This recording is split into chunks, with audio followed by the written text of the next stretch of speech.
So here we are, episode 10, and it's one of my favorite episodes. Honestly, it's my favorite episode, and that's why I saved it until last. This is no disrespect to my former guests, episodes 1 through 9. This is strictly because this is my cousin. Ernest Cason is my big cousin. And he's had, the last few months have been pretty rough. When we record the episode, it was months ago. But at that time, we didn't foresee losing my uncle, his father, as quickly as we did. So much happened on the day of the funeral in terms of his wife getting sick and him being at the hospital, him still trying to say it was another testament to why I love this guy, why I love my cousin Ernie, why I admire him, why he's in my atmosphere. He's a strong person. He's a vulnerable person. He's a very positive person. I wouldn't classify myself as a positive person. Sorry, I'm not. But he's a very positive person. And I look up to that. I appreciate that about him. And this episode is entitled, He's Got a Story to Tell, because he's got a story to tell. And I think when you watch this, you'll understand what I'm talking about. It'll be encouraging. You'll laugh a little because we are cousins. There's some banter back and forth.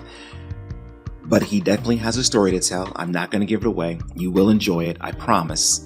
And thank you again for joining us here in your atmosphere. This is episode 10, and it's featuring my cousin, Ernest Cason Jr. Enjoy.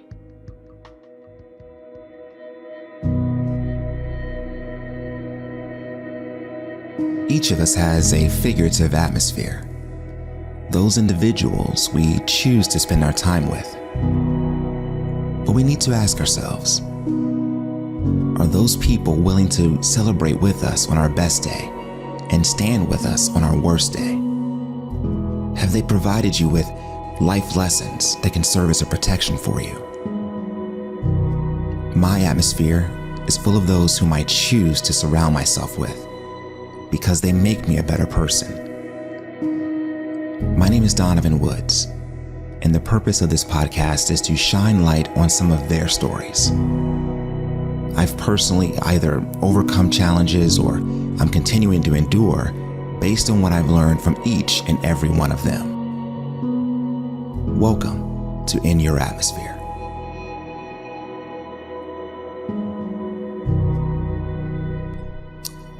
So I'm not going to say this is my favorite episode that I'm recording in this series, but it's up there.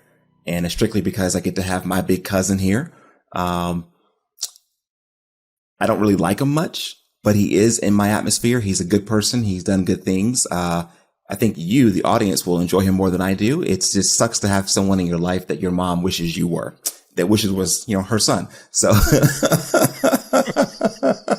my mom loves my cousin Ernie. Ernie, Mr. Cason, how are you, sir? I'm doing fantastic. And I appreciate you having me on. And I just want everybody to know that this is a relationship of mutualism, because I don't like Donovan that much either.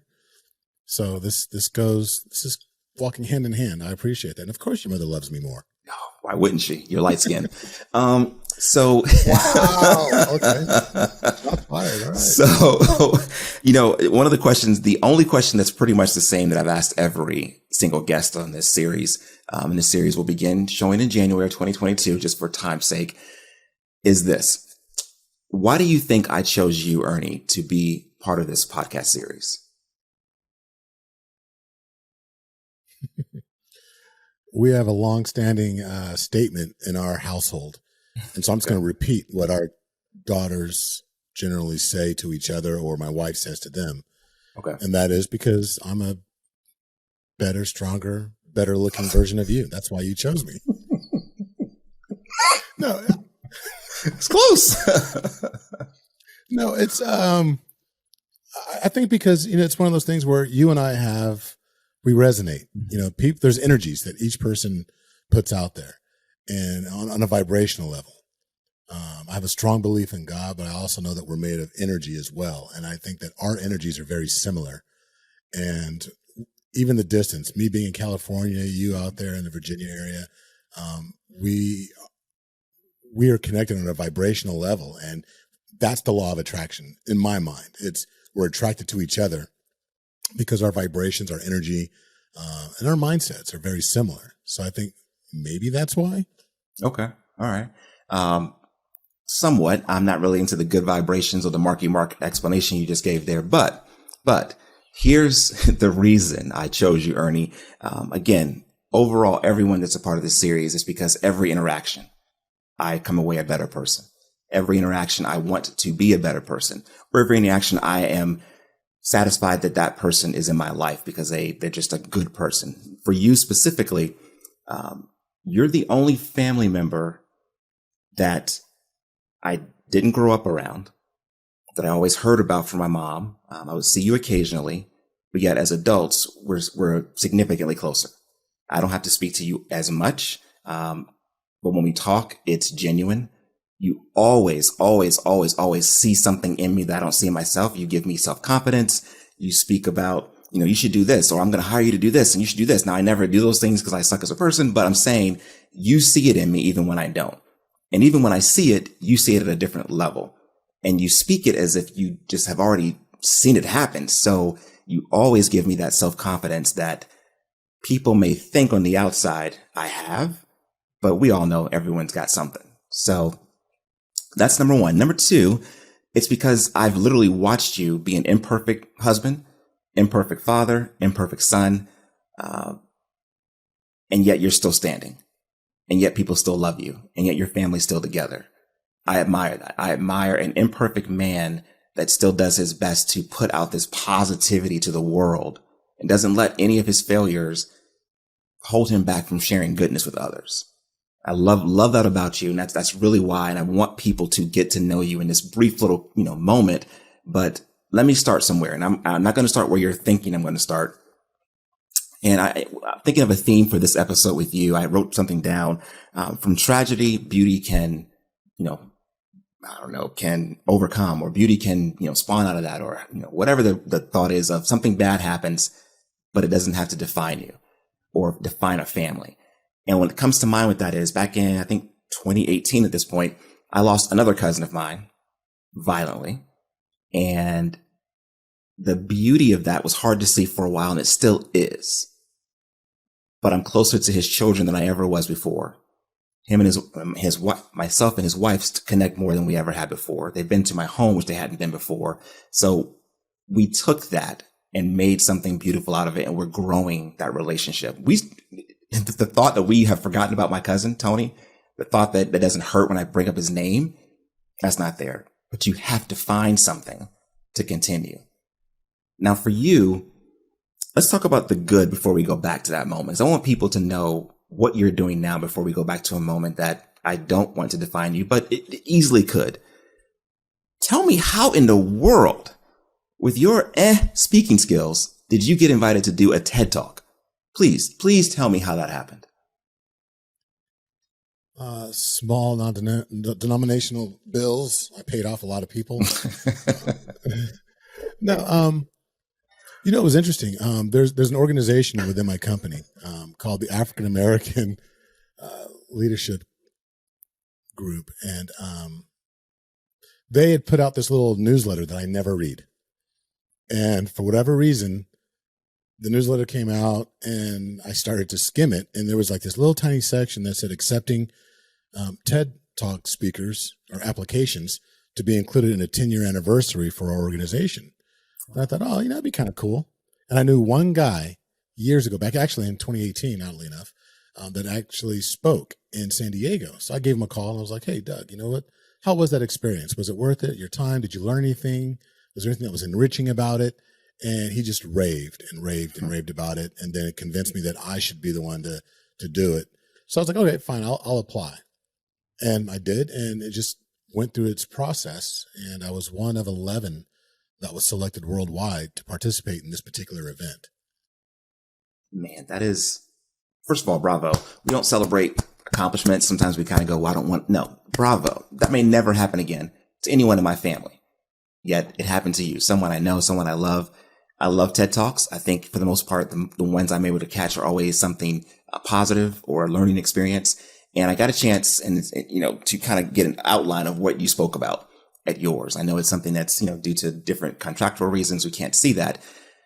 And there was a statement in the, that you shared, and I want to share this and I want you to tell me what this means. And I'm not going to give any context because you have a beautiful way of doing that yourself. You said, focus on the fruit instead of the root. Can you give some context? What did that mean? Why did you say that? And in all actuality, it was the inverse of that. It was really about focusing on the root. It's about moving past your fruit. Flip that. To get Yep, to your I root. botched it. Yep. And the thing is that we all have this low hanging fruit in our lives. The example I used in the talk was my wife and I, and we have a tendency to focus on those things that are superficial, that are on the surface. I talked about us arguing over money, not having enough money, or her spending money, or going out shopping when we should be doing other things. And what it equated to is that was on the surface. That was the low hanging, easy to grasp fruit that was in front of me. When we dug deeper and got to the root of our challenge, we discovered that in growing up, in our adulthood, shopping has come to represent a sense of freedom for her. But putting money in the bank for me was a sense of security. So what was happening was when we were addressing that fruit, that low hanging fruit, the spending of money, that argument wasn't about that. It was because she was defending her sense of freedom and I was defending, or at least arguing, for security. When we identified that, we were dealing with our roots. Because a lot of times what ends up happening is if you look at a tree bears fruit. And people get upset like, oh, that whatever it bore this year was too bitter, or it was sweet, or it had too much water, or what have you. And they blame the fruit. And it's not the fruit. The fruit can only become what the root allows it to. So rather than arguing and being so overly focused or preoccupied with the fruit, I challenged everyone that listened to move beyond their fruit and to really dig a little deeper and get to the root of their true challenge. That is, I'm sad at myself for botching that. That is so beautiful. So when I saw it, it was just like, how in the world did you think of that? That is it's just an illustration, but it's perfect because we do focus on what we can see. We focus on this and we assume people are that shallow. And people have a lot of layers as to why they do what they do. And I love when we have these conversations about that, about people in our family, about situations we're going through. And you're always able to drop a gem or two like that in every single conversation. And again, to everyone listening or watching this, I wish you were me and had the opportunity to know the people I know. People I know are good people and they always make me better. And that's definitely one of them. So somehow you get into this TED Talk. I heard what you said, but I don't know why they picked you out of all the people that you work with. Then on the other end, I want to kind of give a shout out really quick to what's behind you because, I'm not a self promoter. When this is finally done, I may have a logo up here or two, but you're going to promote your podcast on my podcast. But that's all good. So Married into Crazy, you guys literally have 168 episodes on Spotify, on all major podcast platforms. I remember when it was an idea. I remember when you started. I remember when I started one and mine faded away. And yet every week I get an alert that you guys have another episode. You don't just have episodes. Ernie, you're wearing a freaking sweatshirt and it's a logo sitting there behind you. Walk me through, for those out there who want to do anything. It doesn't have to be a podcast. It can be whatever, something you want to do. How did you do it? And I don't mean how did you do a podcast? How did you continue to push through the monotony of getting started to be where you are now? Great question. First and foremost, it's if you're going to undertake something that's going to take you out of your comfort zone, it has to be something that has value. And I'm not talking about it's going to bring in money or that you can monetize it or any of that. It's got to be bigger than you. It has to serve a purpose. Snooks and I have been through some stuff in our marriage, and we survived that stuff. And kind of informally, over the course of time, we became coaches and counselors to young couples within our church, and then within the community. And then somebody says, "Oh, you should meet these guys." And so informally, we ended up talking to a lot of different people. And then one day, I actually need to give a shout out to my nephew. We have a nephew that's kind of like our eldest child, it was like our son's big brother. And our nephew said, you guys need to do like a TV show or a podcast or something. And because you guys, one, sometimes, your humor's spot on if it's not a bunch of dad jokes. And on top of that, it's just like there's so much richness. And it's funny. It's not us.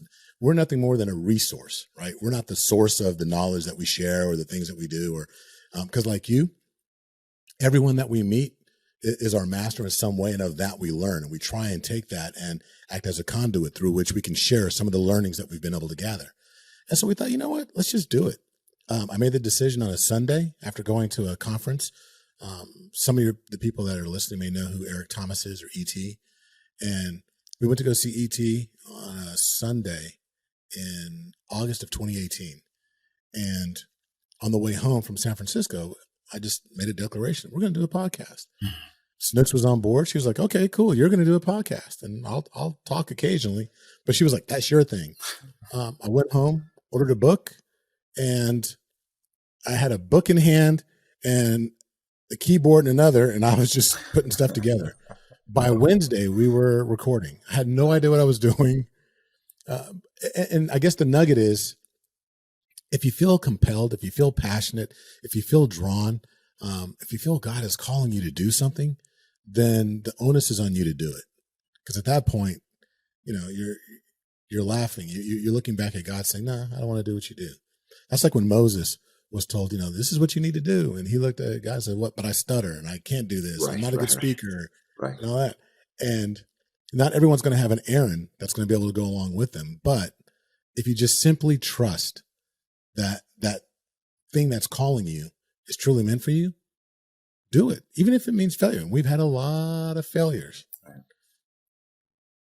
But you you do. I mean, you have, I'm sure, because that's what anything. But so the outside, all we see now is you have a logo. It's branded. You have a hat. You have a shirt. Like, you're successful.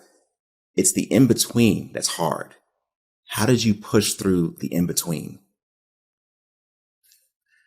This is going to sound funny. Every time, the biggest failures came when we tried to monetize.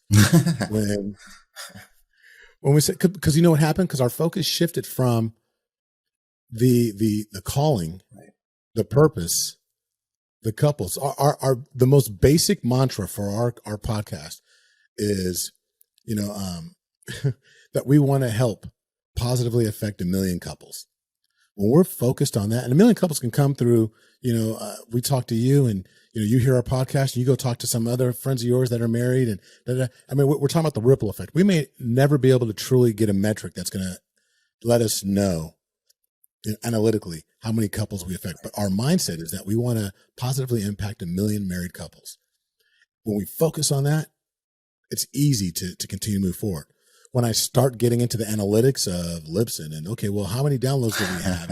And, how much of these are unique downloads, and what's going on? Well, now we're down this week. When I start obsessing over the numbers, the analytics, content, the guests, or whatever, I start getting further and further away from that bullseye, which is just offer content that's going to hopefully impact somebody positively. When we do that, it makes it easy to get through all the minutia and overlook this stuff. So we're not really concerned about making money. I know it looks good. You've got like you said, the logo, the backdrop, the clothing. Right. This clothing is new. We have a consultant that put some stuff together for us, so we're trying it out.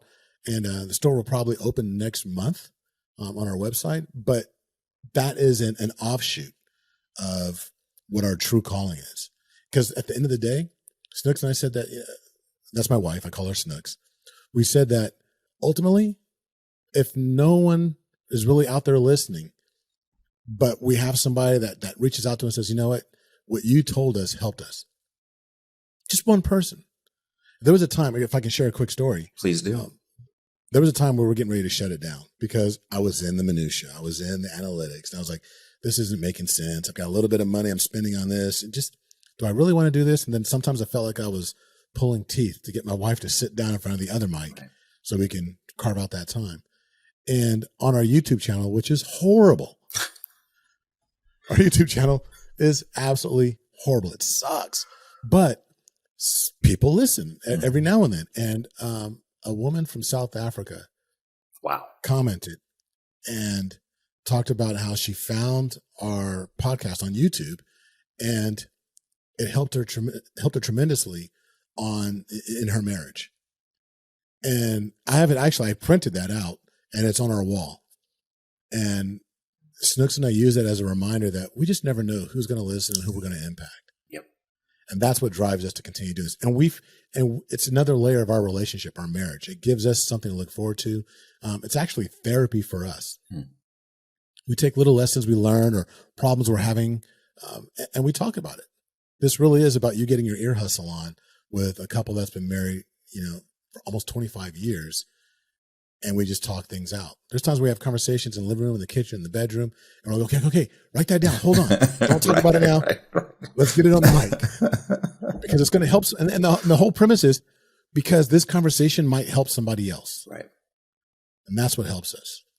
And that's who you are. And I mean, we could go into anyone who's listening. He's not perfect. He's just like you and me. And his wife, if she was here, I've seen her, I know her. And I all the accolades and all the things I said about her and positively, she could counter that in a second. But that's because she lives with him every day. My point is, he's imperfect. He's a dad. He's a husband, a son, a cousin, uncle, all these things. He carries all these titles. But what he did with this podcast is he just did it. He didn't wait for the perfect moment. He just did it. I guarantee you, if you went back and looked at his earlier episodes, they're not as good as the ones that are here today, but that didn't stop him from putting it out to the public and facing that. We think that people are going to look at us and go, oh my God, this is terrible. Those people are rare. Most people are like, man, they had the courage to do it and they did it. I should start a podcast, and then they don't do it. You did it. And I'm not talking about just a podcast. I'm talking about doing something with an opportunity that you have because you're alive. You have an opportunity to do something, do it. I think about my cousin, and I'm bringing this back full circle. I'm thinking about my cousin, Tony, what he would do to be here with us now, right? Mm. To have an opportunity to continue to try something new with his wife, his sons, his daughter, his new grandson that he never got to meet. All those things I think about as you just do something, try it. Who cares who laughs? Who cares if this is edited and you can't hear it as well as you thought you should, or you don't have the best microphone or the best lighting? Do it. Tony wishes he had that opportunity. He would love to be here to do this. And I say that to bring this back to you again, Ernie. As much as I miss Tony, that same amount of emotion goes to, I'm glad that you're still here with us. Because back in 1996, I remember, I'm going to try to say this without getting emotional. Man, I wasn't going to get emotional. So I'm going to go through this really quick. My speed's going to speed up just to get me through this. I remember where I was when my mom told me that you had been stabbed. And the way she described it, it was in your heart. And I don't know how he's going to live. In my mind, when she told me, I'm a realist. I'm not someone who just thinks, oh, maybe. No, I've seen ER. This is 96. I watched ER. You're not going to make it. Right. And I thought, well, Ernie's going to die. And honestly, Ernie, to be truthful, at that point in 96, I would have been sad. Like, oh man, Uncle June's son, Ernie, died. We were not anywhere near as close as we are now then. That's what time and opportunity gives you.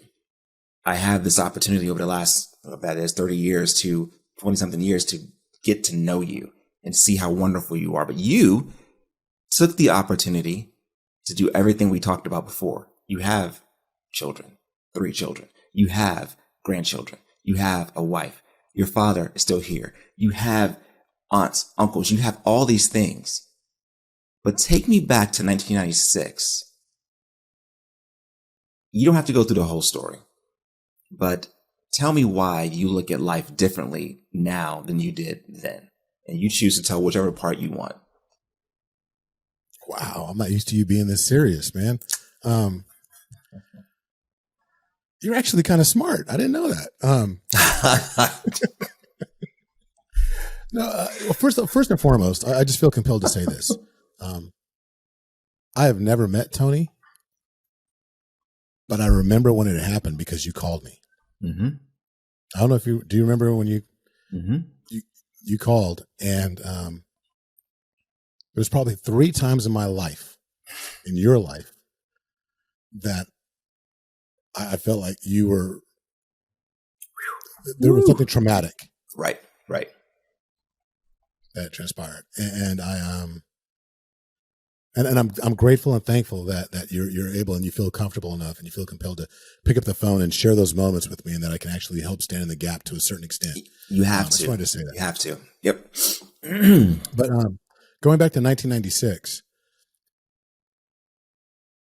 long story short, I was stabbed through my heart. My wife had, at the time, my fiance, we had been engaged for a week. On April, we got engaged April 9th, 1996. And then on April 14th, I was stabbed through my heart by her ex-boyfriend, an estranged ex-boyfriend, that broke into her home, attacked her. I defended her, got stabbed. The knife went all the way through my heart.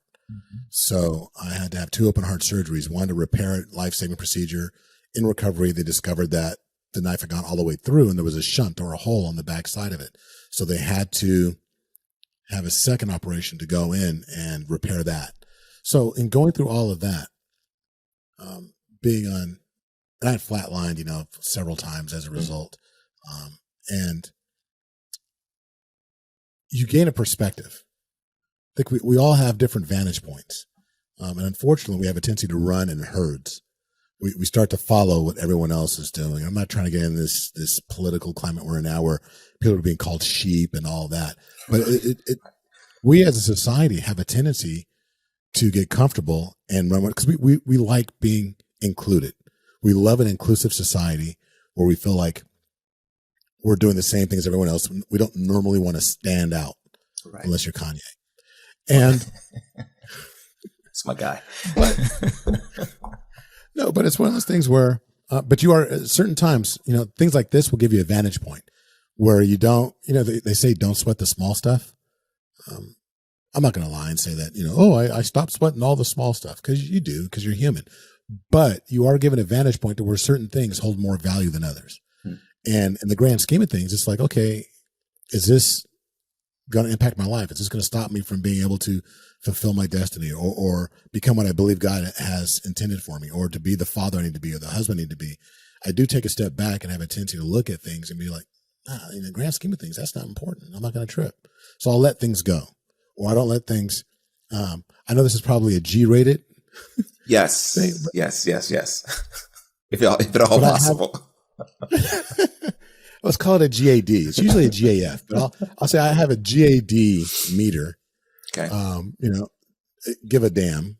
Do I have? Understood. Is my give a damn meter is usually pegged, meaning like, you know what? If it's not pegged, I'm like, okay, then I just let it go. Meaning that it's got to be something that's extremely important, that's going to be impactful, that's going to cause you to have these major emotions. Right. And I just feel like going through all of that, it's given me a different lens to look through life at. I don't see things like most, and most people that I know that have been in some life-altering situation. They were either on their deathbed or they were severely ill, or they've had some really traumatic things occur to where they had to really assess where they were in their life and had to make some changes. Those people that I know that have encountered that have a very similar outlook where they don't let the majority of the little things matter because they either have no outcome, or meaning they have no impact on the outcome of what's going to transpire, or in the grand scheme of things, it's not going to really form a ripple on their life or their ability to be a ripple in somebody else's life. Hopefully that wasn't too ambiguous. No, it was deeper than I thought you could go, but it's good for you. I won't edit it out. And I wanted to not start with that because anyone could become what they see when they hear your story or they hear or learn about Ernie Cason. They may think only that. And I wanted to give them other things that you've done that are positive, not defining you by a moment. And that moment wasn't caused by you, but you took the moment to make it about other people, yourself as well, but to also improve the lives of other people. I'm sure your daughters, your son, your wife could easily point out things over the years that they were glad you were here for. They were glad you were able to witness. They were glad that you supported them. I'm sure half of the girls in state of California are happy that you were driving them around for volleyball practice and to volleyball games. And I mean, you did it all. You guys, I'm going to say just you and Rana both just took the opportunity that you had now and you maximized it. if anything happened to you now, I'm significantly more, devastated than I was in 96. I was 17 years old. So that's because not just who your name is. Oh, that's Uncle June's son. You've given your name value by what you've done. You never let anything stop you. We can go on a couple other things I could talk about forever, things that I know that you've done that you may not know I admire, but I could go on and on. But it's going to be, we've already gone over what I wanted this podcast to be lengthwise because you just can't, make a story short. But I thank you for doing that. Thank you for trying to be part of my life. I thank you for, when I came out from my graduation when I was 17, 18 years old, driving me down from Sacramento to San Francisco. I saw things that at the time I did not appreciate. And 20 years later, I can go back and go, oh my God, this is where Ernie took me. I didn't forget any of that. So you never know who you impact. This is for the audience. You don't know who you impact. As Ernie said, an episode that he thinks is poopy, he thinks the quality of the production or how many people listened and blah, blah, blah. Someone in South Africa reached out. So you got to ask yourself, what matters?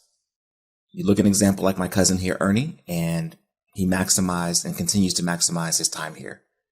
Looks out for other people, even with his podcast that he says he's not trying to make money on, but he wants me to do editing and stuff for free. Even then, he's looking for ways to maximize content for those listeners. So Ernie, thank you for making time. I know you're an extremely busy man and always making time. Pretty much, if it's not doing the work day, you always pick up for me. I don't do the same for you, but you always pick up for me. No, you don't. And yeah, I don't. But I love you. That's all I can say. It's a little bit emotional. I don't want to get too emotional on this. I don't want this to be on recording forever. Definitely love you. My wife loves you. I think she loves you more than me, just like my mom loves you more than me. But you have that effect. You're a good person, and I definitely appreciate you being in my atmosphere. And to anyone listening, find your Ernie. Find your Ernie, and things will be a lot easier for you in life. So that's what he does for me, and I appreciate you, bro. I appreciate you as well. And if I could just say one thing in parting. Let's see. There's about 3 minutes left. Go ahead. Sure. I'm totally kidding. Please speak freely. No, just, one sentence. This is not a dress rehearsal. This is it. It's not like you're going to practice this life and then get it right next time.